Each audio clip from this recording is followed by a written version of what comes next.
Assalamualaikum warahmatullahi wabarakatuh. Bismillahirrahmanirrahim. Alhamdulillahirabbil alamin. Allahumma shalli ala sayyidina Muhammadin al-fatih lima ughliq wal khatim sabaq nasirul haqqi bil haqq wal hadi ila siratikal mustaqim wa ala alihi haqqa qadri wa miqdaril azim. Rabbi shrah li sadri wa yassir li amri wa hlul 'uqdatam min lisani yafqahu qawli. Amin ya rabbal alamin. Alhamdulillah, pada kesempatan kali ini kita masih diberikan kesempatan oleh Allah untuk mengikuti kajian perkuliahan profesi keguruan BK, yang mana kita pada kali ini akan mengkaji kompetensi guru BK ya. Karena memang ya kita tahu sendiri bahwa yang namanya konselor ya itu juga merupakan guru. Oleh karena itu kompetensi guru BK juga mengikuti kompetensi yang berlaku pada pendidik ya. Di antara kompetensi-kompetensi tersebut ya, yang pertama adalah kompetensi pedagogik ya, terus kemudian kepribadian, sosial, dan juga profesional. Yang pertama kita akan mengkaji tentang kompetensi pedagogik ya. Di sini adalah kompetensi tentang pendidikan. Jadi seorang guru BK harus paham, harus tahu kompetensi apa saja yang berhubungan dengan pendidikan, karena memang seorang guru BK juga pendidik. Nah, kompetensi itu yang pertama adalah menguasai teori dan praksis pendidikan.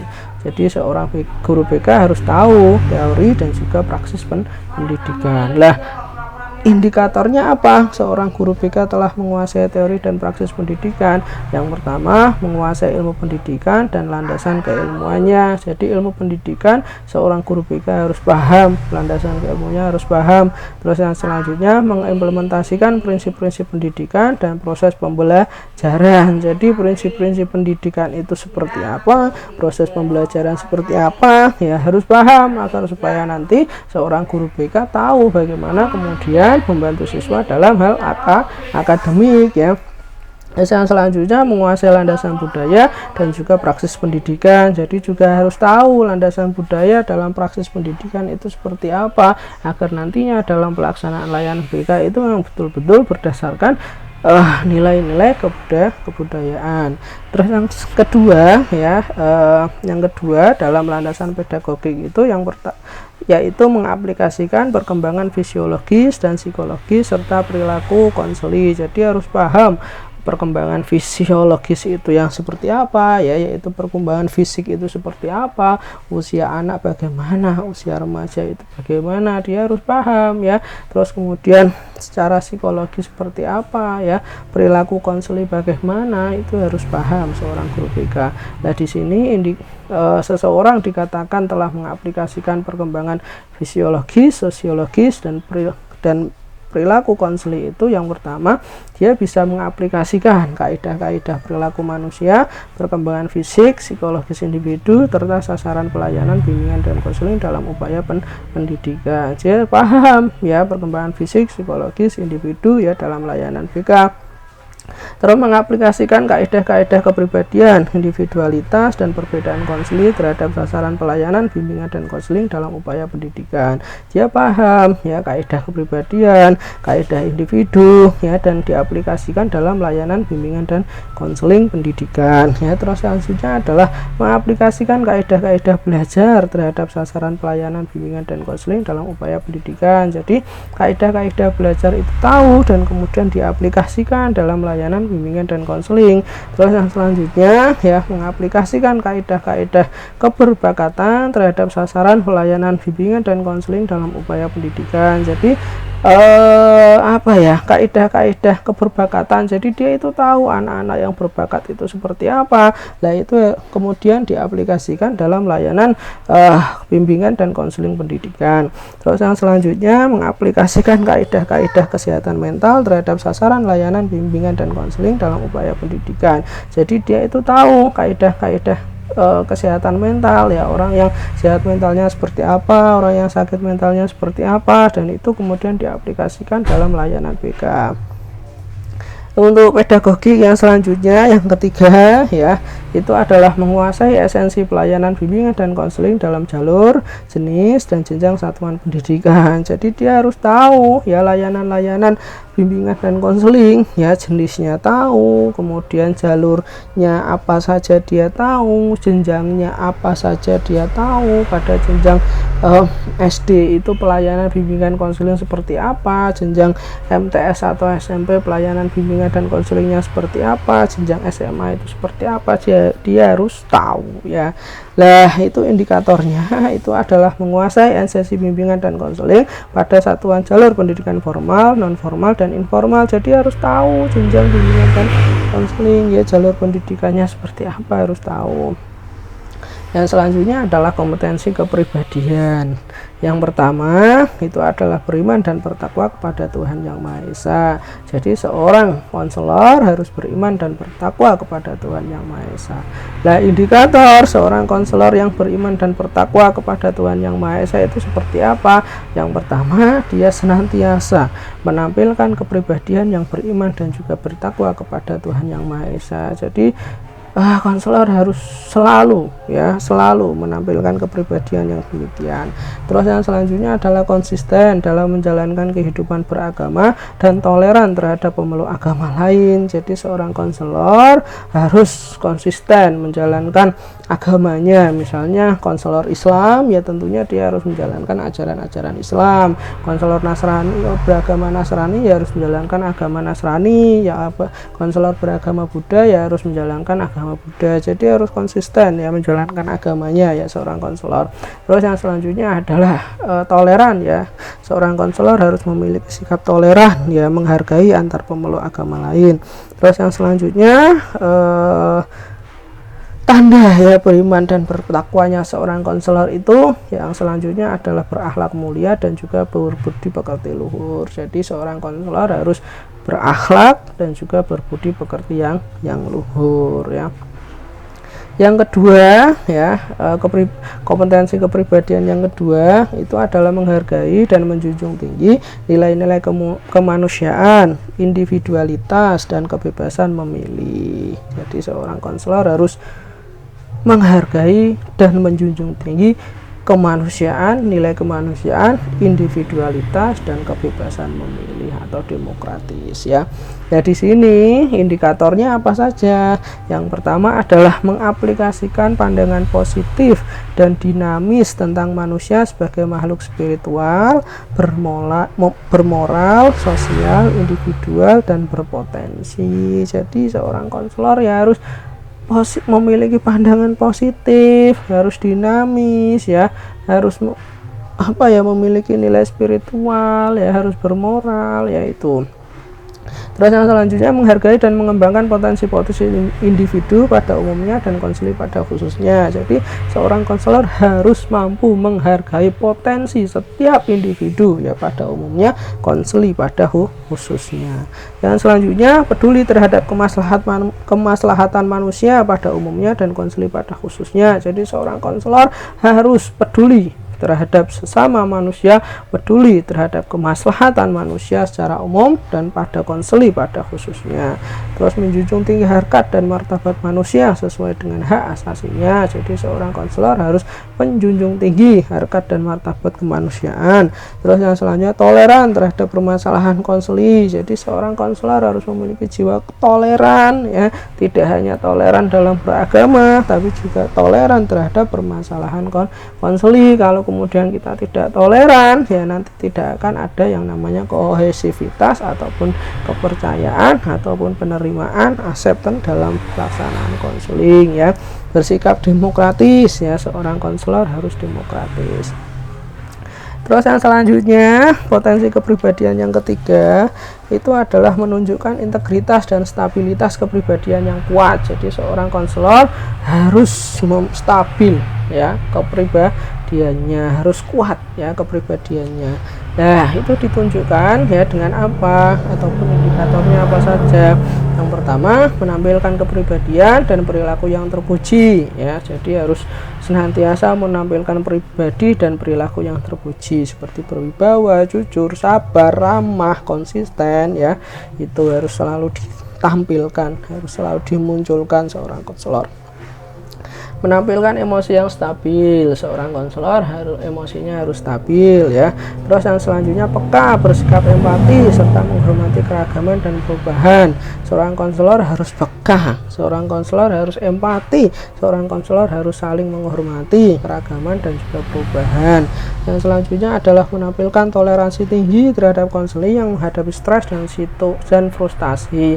Jadi seorang konselor harus toleransi jika kemudian seorang konseli stres ataupun frustasi, jangan kemudian kalau konselingnya stres atau frustasi terus kemudian kita jauhi, terus kita nggak mau bantu, jangan seperti itu, harus toleran ya.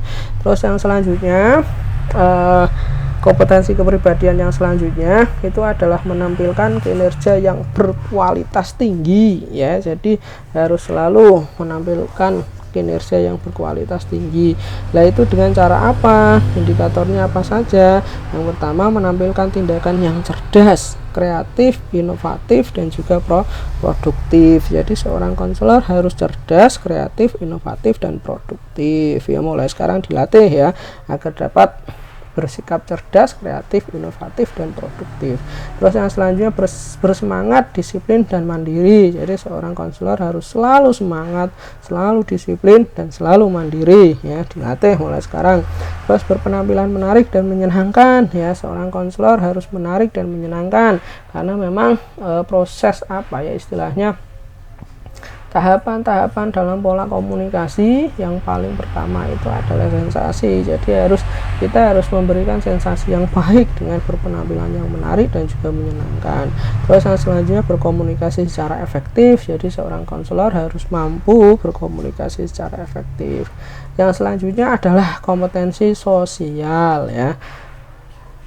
Kompetensi sosial ini adalah kompetensi yang berhubungan dengan sosial ataupun dengan organisasi profesi yang lain ataupun dengan organisasi profesinya sendiri. Nah, di sini ya yang pertama itu adalah mengimplementasikan kolaborasi intern di dalam tempat bekerja. Ya, jadi harus bisa berkolaborasi. Guru BK itu harus mampu berkolaborasi ya dengan orang-orang di sekitarnya, dengan orang-orang tempat kerjanya ya. Nah, itu tanda-tandanya ataupun indikatornya apa saja. Yang pertama adalah memahami dasar, tujuan organisasi, dan peran pihak-pihak lain ya. Jadi kita harus paham ya dasar sekolahan kita, tujuannya sekolahan kita, organisasi kita itu yang seperti apa ya. Terus kemudian kita juga harus memahami guru, wali kelas, pimpinan sekolah, komite sekolah, madrasah di tempat kerja. Kita harus paham, ajak mereka berkolaborasi. Terus yang selanjutnya mengkomunikasikan dasar, tujuan, kegiatan, layanan, bimbingan, dan konseling kepada pihak-pihak lain di tempat kerja. Jadi agar supaya terjadi yang namanya kolaborasi, agar supaya terjadi pemahaman ya antar apa ya istilahnya di tempat kerja ya, maka seorang guru BK ataupun konselor harus mengkomunikasikan kegiatan-kegiatan ataupun program-program BK-nya kepada pihak-pihak yang lain atau pihak terkait ya di tempat kerja. Terus yang selanjutnya bekerja sama dengan pihak-pihak terkait di dalam tempat bekerja seperti guru, orang tua, tenaga administrasi. Jadi guru BK harus mampu bekerja sama, harus mampu berkolaborasi dengan orang-orang di tempat kerjanya ya, harus mampu berkolaborasi dengan guru, harus mampu berkolaborasi dengan orang tua, ataupun harus mampu berkolaborasi dengan tenaga administrasi ya. Kompetensi sosial yang kedua ya itu adalah berperan dalam organisasi dan kegiatan profesi, bimbingan, dan konseling. Kalau tadi di tempat kerja, sekarang dalam organisasi ataupun organisasi profesi BK ya. Itu indikatornya apa saja? Yang pertama adalah memahami dasar, tujuan, ADART organisasi profesi BK untuk pengembangan diri dan juga profesi. Jadi harus paham kalau kita kemudian di BK itu ada yang namanya APKIN ya, Asosiasi Bimbingan Konseling Indonesia ya. Kita harus paham dasar tujuannya seperti apa, ADART-nya seperti apa ya. Itu semua digunakan dalam pengembangan organisasi, dalam pengembangan diri dan juga pengembangan profesi kita sebagai seorang guru BK atau konselor. Terus yang selanjutnya menaati kode etik profesi, bimbingan, dan konseling. Kita harus paham dan menaati ya kode etiknya seperti apa, harus paham, terus kemudian ditaati ataupun diimplementasikan. Terus yang selanjutnya aktif dalam organisasi profesi BK ya, untuk pengembangan diri dan juga profesi ya. Kita harus aktif di Apkin ya. Sudah pada daftar Apkin belum ya? Kalau belum ya segera daftar ya. Kita harus aktif ya. Dengan kita ikut organisasi profesi, itu bagian dari cara kita dalam mengembangkan diri dan juga mengembangkan profesi. Terus yang selanjutnya adalah yang ketiga ya, kompetensi sosial ya, itu adalah mengimplementasikan kolaborasi antar profesi. Kalau yang pertama tadi tempat kerja, terus kemudian organisasi profesi, yang sekarang ini adalah antar profesi. Yang pertama itu adalah mengkomunikasikan aspek-aspek profesional, bimbingan dan konseling kepada organisasi profesi lain. Jadi kita harus istilahnya memberikan pemahaman ya, harus dikomunikasikan kepada profesi-profesi yang lain ya, misalnya kepada psikolog, kepada psikiater, kepada psikoanalisis, kepada dokter dan lain sebagainya. Terus yang selanjutnya adalah memahami peran organisasi profesi yang lain dan memanfaatkannya untuk suksesnya pelayanan, bimbingan, dan konseling. Jadi kita harus paham organisasi profesi-profesi yang lain itu seperti apa. Misalnya psikolog ya, itu kompetensinya seperti apa, istilah lingkup kerjanya seperti apa. Terus psikiater kompetensinya seperti apa, lingkup kerjanya seperti apa. Dokter lingkup kerjanya seperti apa ya. Psikoanalisis ya, lingkup kerjanya seperti apa, kompetensinya seperti apa. Kita harus paham agar supaya nanti dalam layanan bimbingan dan konseling kita bisa kolaborasi dengan profesi-profesi tersebut. Terus yang selanjutnya bekerja dalam tim bersama tenaga profesional dan tenaga para profesional dan profesional profesi lain. Jadi dalam melakukan layanan bimbingan dan konseling, kita senantiasa ya harus melibatkan ya, baik itu para profesional ya dari internal guru BK sendiri maupun dari profesi yang lain. Terus yang selanjutnya melaksanakan referral kepada ahli profesi lain sesuai dengan keperluan. Jadi kalau kemudian kita merasa berat, membantu konseling ya, mungkin masalahnya berat, problemnya berat, sehingga kemudian kita tidak mampu ya, kita harus melaksanakan referral kepada profesi yang lain, psikolog, psikiater dan lain sebagainya, terapis ya dan lain sebagainya. Yang selanjutnya adalah kompetensi profesional ya.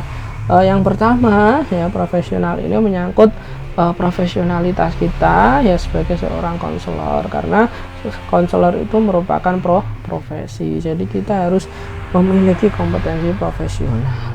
Nah, yang pertama ya, menguasai konsep dan praksis asesmen untuk memahami kondisi, kebutuhan dan masalah konseling. Jadi kita harus tahu tentang asesmen ya. Asesmen itu apa saja? Misalnya ada asesmen lokasi, ada asesmen peserta didik misalnya, terus kemudian ada tes, ada non tes. Nah, kita harus paham ya itu ya. Lah, ini ada beberapa indikatornya ya. Seorang konselor dikatakan bisa menguasai konsep dan praksis asesmen. Itu yang pertama, bisa menguasai hakikat asesmen ya. Jadi tahu ya asesmen itu apa, gunanya apa dan lain sebagainya, dia tahu. Terus yang selanjutnya memilih teknik asesmen sesuai dengan kebutuhan pelayanan BK. Jadi dia bisa memilih, saya harus menggunakan teknik apa, tes, non tes, sosiometri dan lain sebagainya ya, harus paham ya. Terus yang selanjutnya menyusun dan mengembangkan instrumen asesmen untuk keperluan bimbingan dan konseling ya. Jadi harus dalam layanan BK dia harus istilahnya mampu untuk kemudian menyusun, mengembangkan instrumen asesmen tersebut ya. Yang selanjutnya mengadministrasikan asesmen untuk mengungkapkan masalah-masalah konseling. Jadi asesmen tadi, hasil asesmen tadi itu bisa diadministrasikan. Misalnya kita menggunakan DCM untuk mengungkap masalah siswa ataupun AUM untuk mengungkap masalah siswa, itu kemudian harus diadministrasikan, harus bisa dihitung, harus bisa diolah ya. Terus yang selanjutnya memilih dan mengadministrasikan teknik asesmen pengungkapan kemampuan dasar dan kecenderungan pribadi konseling ya. Jadi harus mampu memilih asesmen yang tepat, mampu mengadministrasikan asesmen yang tepat ya, untuk mengungkap kemampuan konseli ataupun kecenderungan ataupun potensi yang ada pada konseli, ya harus tahu kita. Terus yang selanjutnya adalah memilih dan mengadministrasikan instrumen untuk mengungkapkan kondisi aktual konseli berkaitan dengan lingkungan. Jadi kita harus mampu memilih, mengadministrasikan ya asesmen ya untuk mengungkap kondisi konseli. Nah, selanjutnya mengakses data dokumentasi tentang konseli dalam layanan bimbingan dan konseling. Jadi asesmen yang sudah kita administrasikan itu ya itu bisa kita akses, bisa kita lihat kembali ya untuk layanan bimbingan dan konseling kita, ya harus bisa itu ya guru BK. Terus yang selanjutnya adalah menggunakan hasil asesmen dalam layanan bimbingan dan konseling dengan tepat. Jadi hasil asesmen yang sudah kita olah, kita administrasikan, itu kita gunakan sebagai dasar dalam layanan bimbingan dan konseling kita, harus bisa itu ya.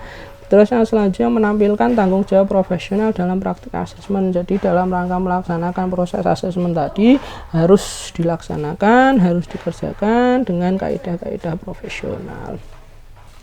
Yang selanjutnya adalah menguasai kerangka teoretik dan praksis bimbingan dan konseling. Jadi seorang konselor, guru BK harus paham, harus menguasai kerangka teoretik dan praksis BK ya.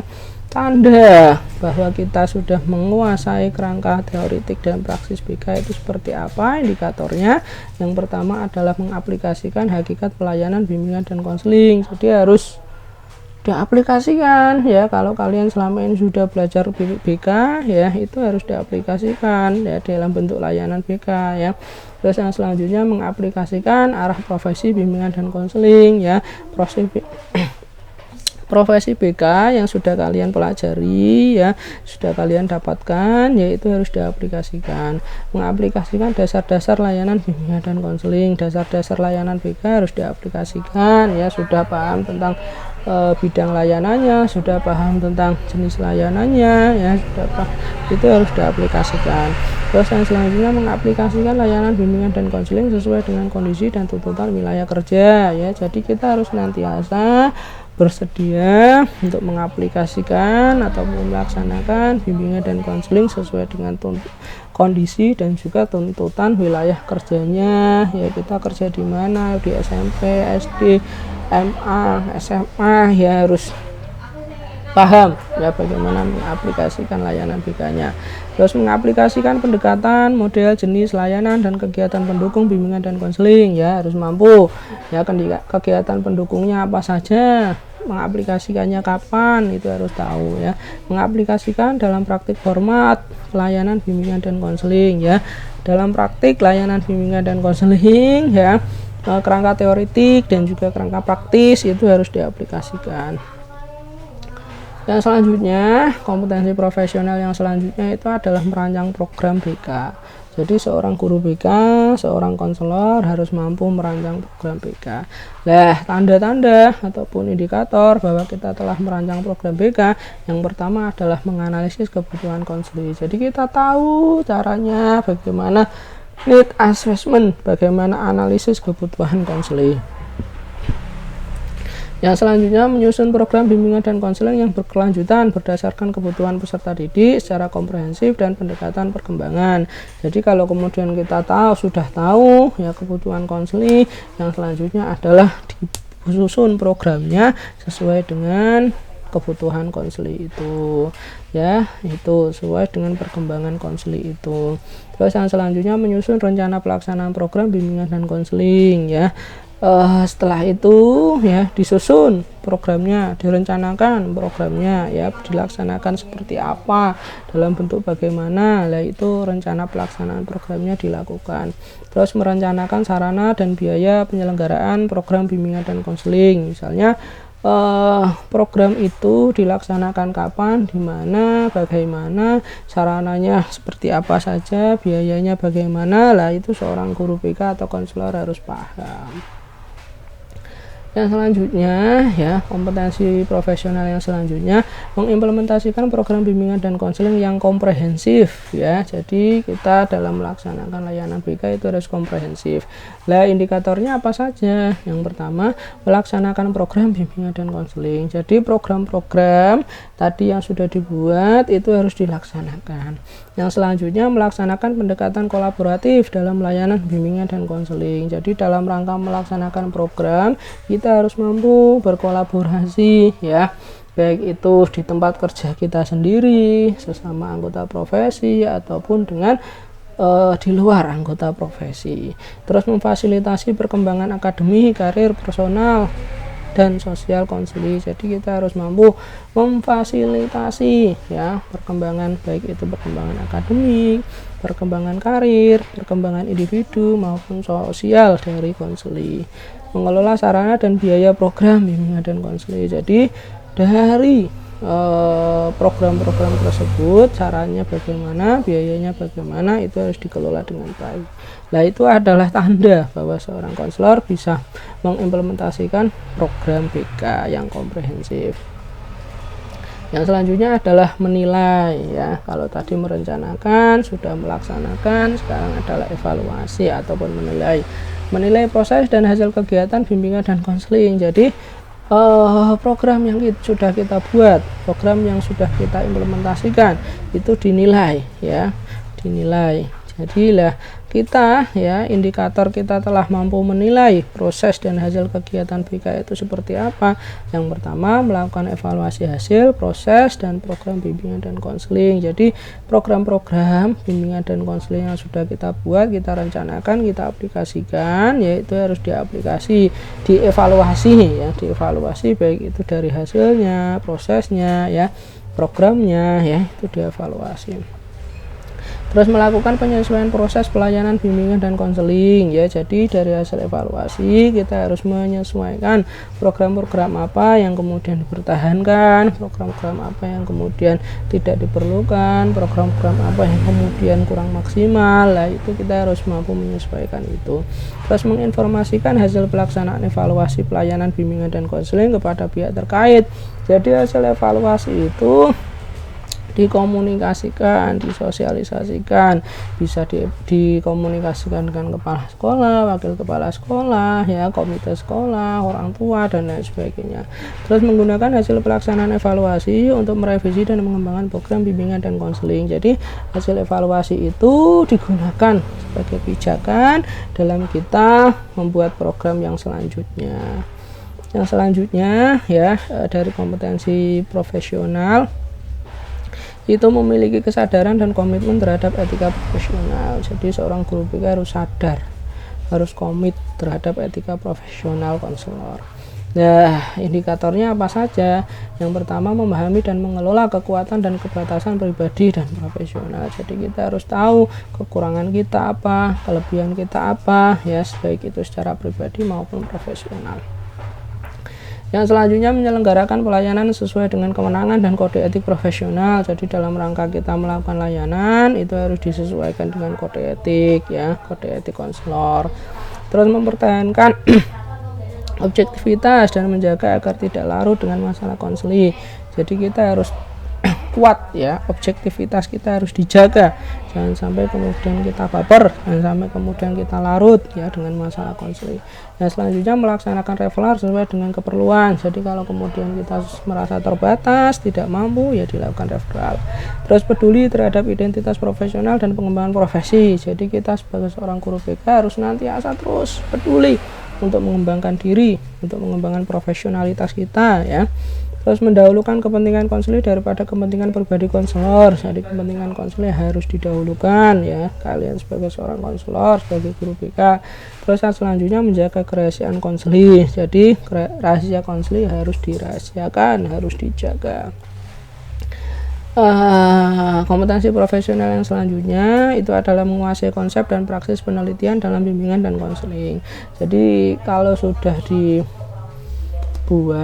sudah direncanakan, sudah diimplementasikan, sudah dievaluasi ya, sudah ditindaklanjuti, sekarang adalah proses penelitian ya, memahami berbagai jenis dan metode penelitian. Jadi seorang guru BK harus paham jenis penelitian, metode penelitian, karena nanti bukan tidak mungkin seorang guru BK akan melakukan yang namanya penelitian. Apalagi mahasiswa nanti akan melakukan penelitian, yaitu dalam bentuk skripsi. Terus yang selanjutnya mampu merancang penelitian, bimbingan, dan konseling. Jadi dia harus mampu merancang bagaimana cara melakukan penelitian, bimbingan, dan konseling ya, karena nanti seorang guru BK juga harus dituntut untuk melakukan penelitian, melaksanakan penelitian, bimbingan, dan konseling. Selain paham penelitian, mampu merancang, dia harus mampu melaksanakan ya. Yang selanjutnya memanfaatkan hasil penelitian dalam bimbingan dan konseling dengan mengakses jurnal pendidikan dan bimbingan dan konseling. Jadi dia harus mampu ya memanfaatkan hasil-hasil penelitian dalam bidang BK ya, baik itu dari jurnal-jurnal pendidikan, jurnal-jurnal bimbingan dan konseling ya, itu harus diakses ya, dalam rangka apa? Dalam rangka mengasah kemampuan kita dalam melakukan penelitian, bimbingan, dan konseling, ataupun meningkatkan profesionalitas dan juga kemampuan diri kita. Itu yang bisa kita kaji ya dalam kajian kita kali ini. Semoga bermanfaat ya. Tetap jaga kesehatan. Dari saya cukup sekian. Assalamualaikum warahmatullahi wabarakatuh.